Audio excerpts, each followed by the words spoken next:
The village lay silent under the glow of a brilliant full moon, its silver light casting long shadows over the dense jungle surrounding it.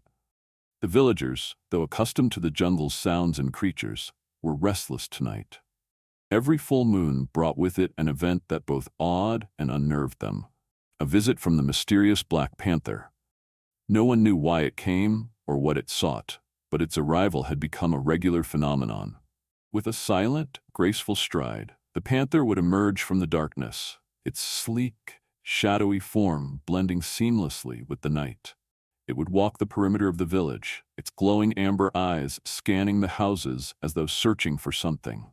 The villagers had never seen it attack or threaten, but its presence was enough to send shivers through even the bravest among them. "Why does it come here?" whispered a young boy, peering out of his window at the tree line. His grandmother, sitting nearby, shook her head solemnly. "It's no ordinary animal," she said. "Perhaps it's a spirit from the jungle watching over us. Or perhaps it's something else entirely." As the clock struck midnight, the panther appeared, stepping out from the shadows as it always did. Its massive frame moved silently, muscles rippling beneath its dark coat as it prowled along the edge of the village. Lanterns flickered in a few houses, and the villagers peeked cautiously from behind curtains and doorways, their breaths held in anticipation. But tonight, something felt different. The panther stopped suddenly, standing motionless in the village square. It didn't simply pass through as it usually did. Instead, it turned its gaze toward the heart of the village, letting out a low, guttural growl that echoed into the night. The sound sent a chill down the spines of the villagers. It wasn't an ordinary growl, it carried a strange weight, a message they couldn't yet understand. The panther didn't move, its glowing eyes fixed on something unseen, as though waiting. The villagers whispered among themselves, some fearful, others filled with a sense of foreboding. "Why is it here?" one man murmured to his neighbor. "This has never happened before." Unbeknownst to them, this night would bring not just the panther's presence, but a shocking revelation that would change the village's understanding of the creature and its visits forever. The air was thick with tension as the jungle seemed to hold its breath, the panther standing as a silent sentinel, ready to unveil its mystery. For months, the Black Panther's visits had been a topic of endless speculation among the villagers.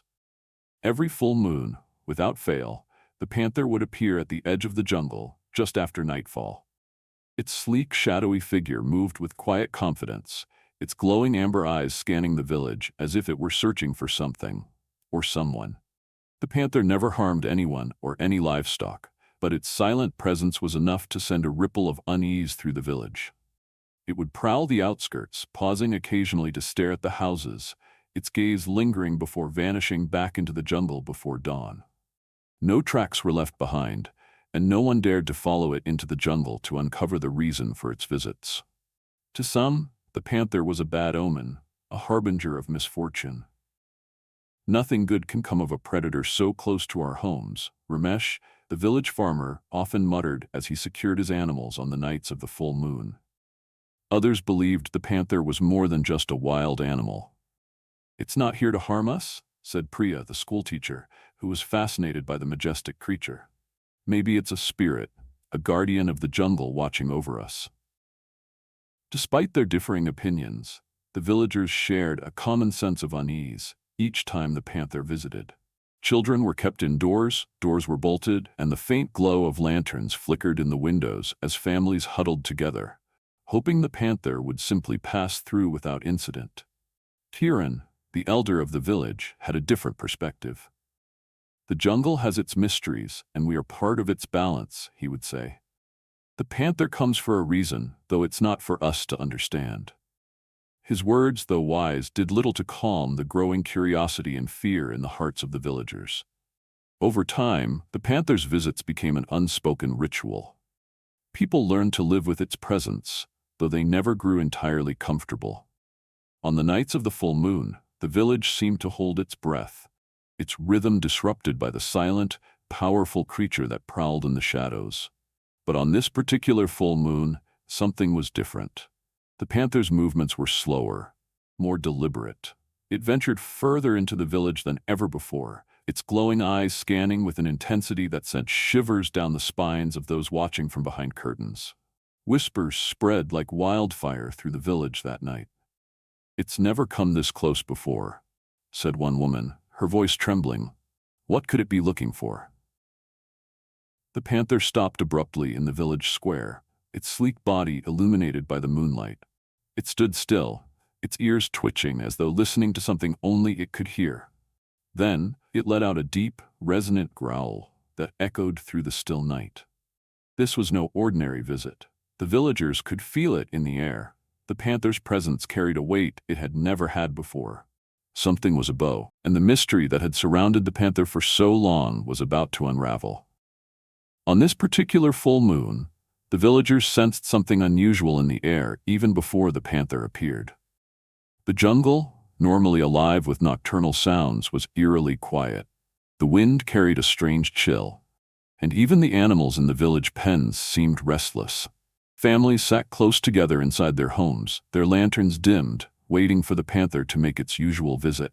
When it finally emerged from the shadows of the jungle, the black panther seemed different. Its movements were slower, more deliberate.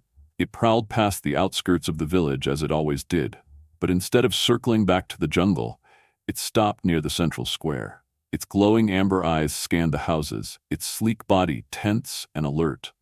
The villagers watched from behind their curtains and doorways, whispering anxiously. "Why is it here?" One man muttered to his wife, clutching her hand tightly. "It's never come this far before."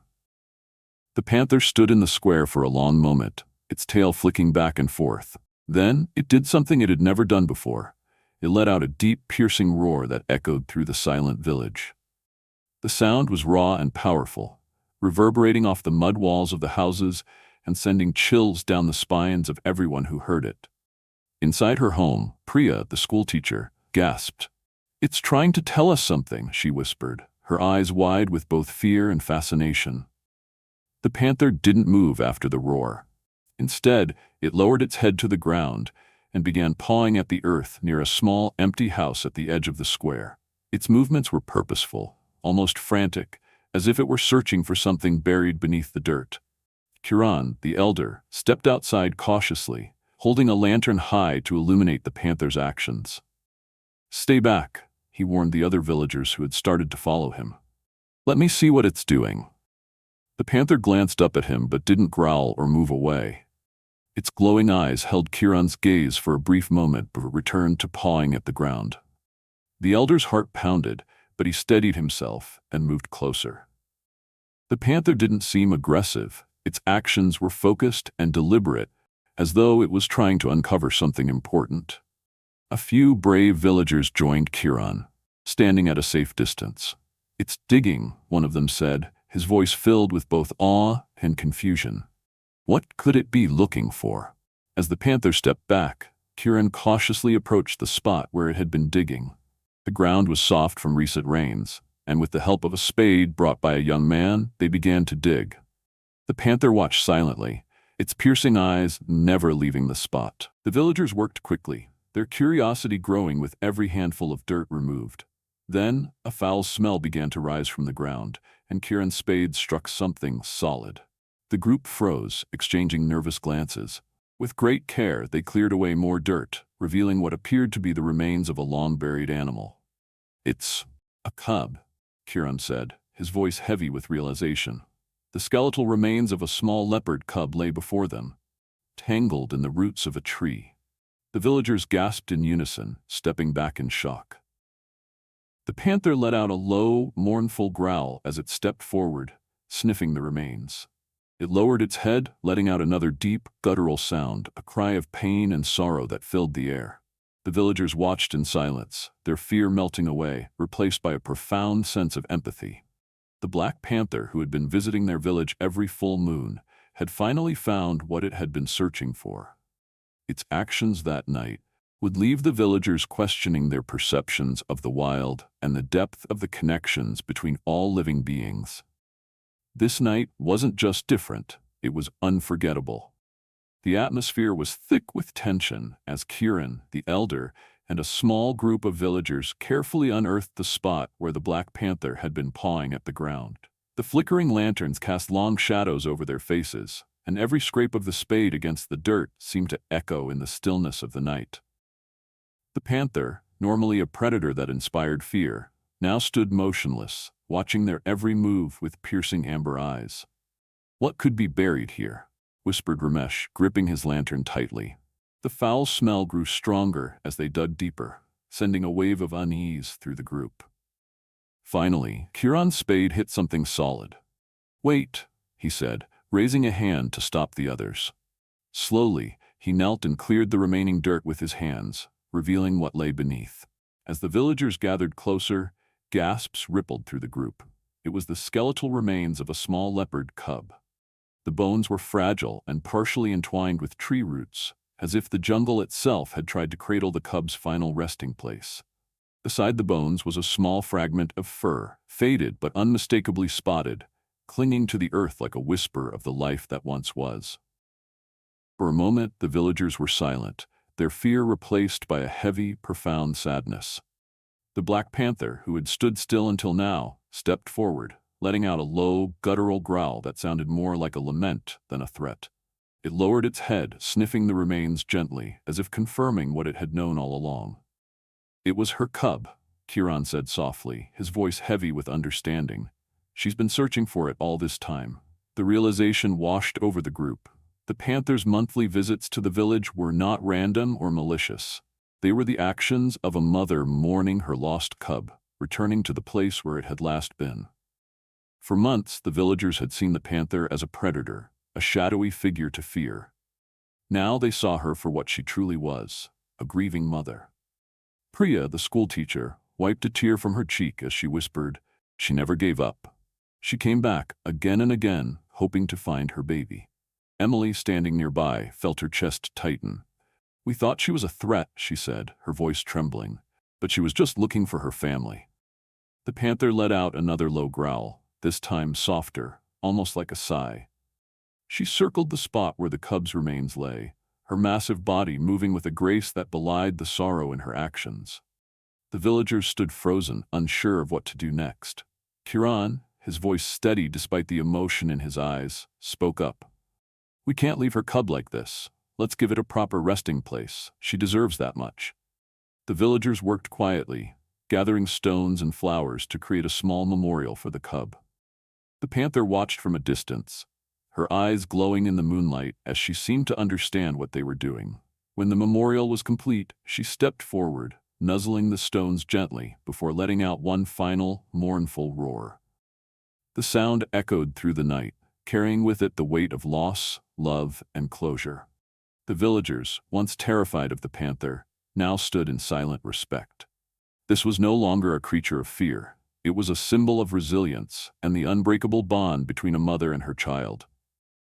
As the panther turned and disappeared into the jungle, her shadow melting into the trees, the villagers knew they had witnessed something extraordinary. The shocking discovery had changed everything. It was a reminder that even the fiercest creatures of the wild carry their own stories of pain, love, and perseverance. That night, the line between human and animal blurred, and the village was forever changed by what they had learned. As the villagers stood in silence around the small memorial they had built, Kiran, the elder, began to recount a story many had forgotten. His voice was steady but filled with emotion as he explained the panther's deeper connection to the village. "Years ago," he began, "before many of you were born, a black panther used to roam these parts with her cub. They were often seen on the outskirts of the village, keeping to themselves, but never causing harm. The villagers back then respected the jungle and its creatures, understanding that the panther was simply part of the balance of life here." He paused, his eyes fixed on the jungle where the panther had disappeared moments ago. One night, during a violent storm, a flash flood swept through the forest. The mother panther and her cub were seen fleeing toward higher ground, but only the mother returned. The cub was lost in the chaos, and though some villagers searched, they never found it. For years, the panther was seen prowling the area, as if searching for her young, but eventually, she vanished. The villagers listened intently, their earlier fear replaced with a profound sense of empathy. She must have returned to this place every full moon, Kieran continued, because this is where she believed her cub might be. Her visits weren't a threat. They were a mother's desperate hope to find what she had lost. Priya, the schoolteacher, wiped a tear from her eye. "We misunderstood her all this time," she said softly. "We thought she was dangerous, but she was just grieving." Emily spoke up, her voice trembling. "Do you think she kept coming back because she knew her cub was here, buried all along?" Kieran nodded solemnly. "Animals have instincts far beyond what we understand. She must have felt her cub's presence, even after all these years. And now, with the remains uncovered and a proper resting place made, she can finally find peace." The villagers exchanged glances, their fear of the panther replaced by respect and admiration. The creature they had once seen as a shadowy predator was now a symbol of unwavering love and resilience. "This panther isn't just part of the jungle," Kieran concluded. "She's part of our village's story. Her loss and her persistence are a reminder of the connections we share, not just with each other, but with all living things. Tonight, we didn't just witness an animal's grief, we witnessed the enduring power of a mother's love." The villagers stood quietly, absorbing the weight of Kieran's words. The panther's connection to the village wasn't one of fear, but of shared history, loss, and respect for the jungle they all called home. That connection would forever change how they saw the panther and themselves. The discovery of the cub's remains and the Black Panther's grief deeply moved the villagers.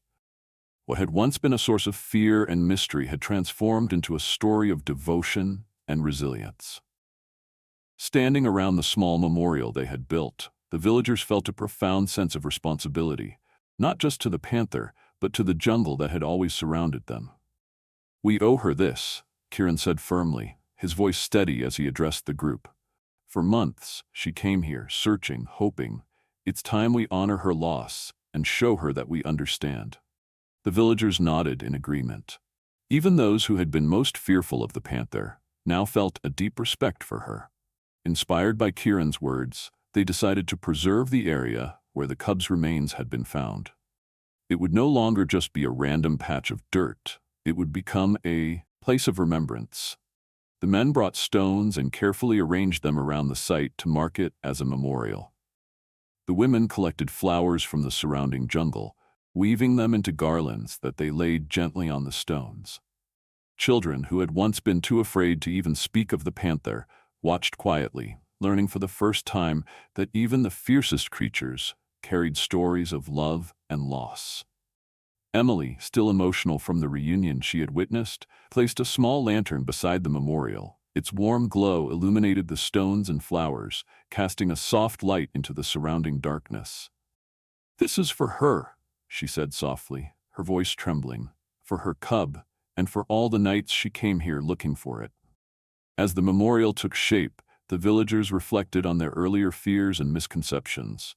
"We thought she was a threat," Priya said, her voice tinged with regret. "But she only wanted to find her cub. We judged her without understanding her pain." Ramesh, the farmer, who had been one of the most vocal skeptics, spoke up. "We were wrong to fear her the way we did," he admitted. "She's not just an animal. She's a mother. And tonight, she reminded us of what it means to never give up on those we love." When the memorial was complete, the villagers stood back, admiring their work. The simple arrangement of stones, flowers, and the lantern glowed gently under the moonlight, a quiet testament to the bond between the panther and her lost cub. As if on cue, the panther, who had been watching from the shadows of the jungle, stepped forward one last time. Her movements were slow, deliberate, and calm. She approached the memorial, nuzzling the stones and flowers gently with her nose. The villagers held their breath, their earlier fear replaced by awe and respect. The panther lifted her head, letting out a soft, mournful growl that echoed through the night. Then, with one last glance at the villagers, she turned and melted into the jungle, her dark silhouette disappearing among the trees. The villagers remained silent for a moment, the weight of what they had just witnessed settling over them. They had come together, not out of fear, but out of empathy and compassion. Their response to the panther's loss had not only honored her, but had also reminded them of the importance of understanding the natural world and their place within it. From that night on, the memorial became a sacred spot in the village, a place where people would come to remember the panther, her cub, and the lessons she had taught them about love, resilience, and the deep connections that bind all living things. As the first rays of dawn broke over the jungle, the village was quiet, still reflecting on the events of the night. The black panther was gone, retreating into the dense trees, with her mourning cry still echoing in their hearts. Yet, her presence lingered, not in fear or mystery, but in the profound connection she had forged with the people of the village. Standing near the memorial, Kieran, the elder, spoke softly to the group gathered around. "Last night, we witnessed something extraordinary," he began. "The panther came to us not as a predator, but as a mother, carrying a grief that even we could understand. Her story is not so different from ours. It's a reminder that love, loss, and hope connect all living beings." Emily, still holding the lantern she had placed by the memorial, added, "We spent so many nights fearing her. But now we know she wasn't a threat. She was just a mother searching for her cub, just as any of us would." The villagers nodded, their earlier apprehension replaced by respect and admiration for the majestic creature. The memorial now stood as a symbol of what they had learned, that the jungle, though wild and untamed, carried stories of life and loss just as powerful at their own. Priya, the schoolteacher, reflected on the lesson for the village's children. "This has shown us that we need to look beyond fear and try to understand the world around us. The panther trusted us enough to lead us to her cub. That trust is something we must honor and carry forward." As the villagers slowly returned to their homes, the forest came alive with its usual morning sounds. The memorial remained, glowing softly in the early light, a quiet testament to the bond that had been formed between the village and the panther. For days and months to come, the villagers would share the story of the Black Panther's visits and her final act of trust. They would remember her not as a shadow in the night, but as a mother who showed them the power of resilience and love. The events of that night had transformed their relationship with the jungle. It was no longer just a place of danger, but a home shared with creatures that carried their own emotions and struggles. The story of the panther and her cub became a part of the village's identity, a tale of compassion, understanding, and the delicate balance between humans and the wild. And though the panther never returned, her memory lived on, teaching the villagers to embrace the mysteries of the jungle with empathy and respect.